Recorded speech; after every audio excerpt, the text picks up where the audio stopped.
แต่มีอยากให้ฉันเท่าไหร่ไม่กล้ามีเธอแต่คงมันคงรู้สึกลาลาไม่เคย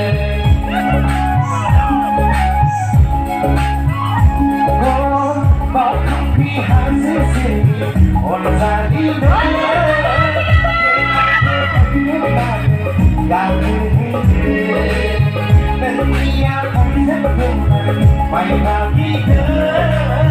และคงมันคงรู้สึกลาลาไม่เคย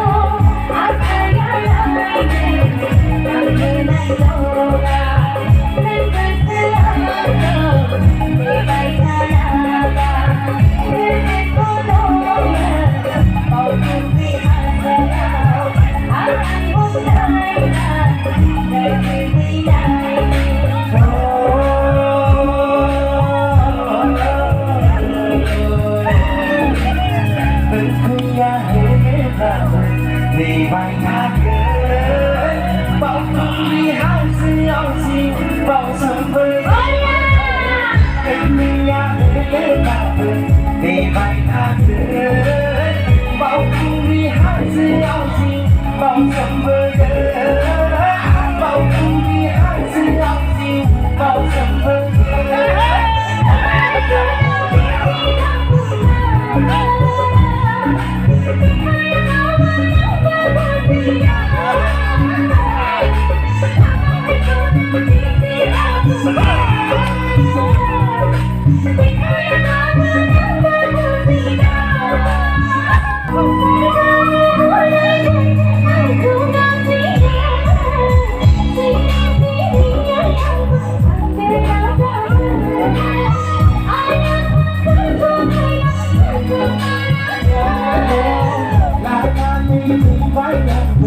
ไม่มีข้างทา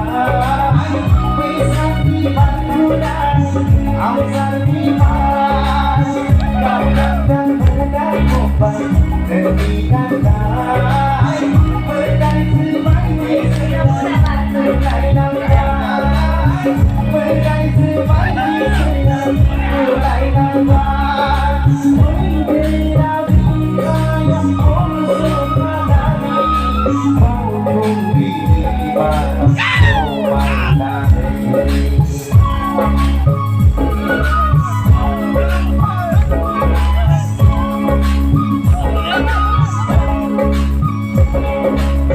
บอกคนที่หาเสียสิ่งคนทาลีเดิ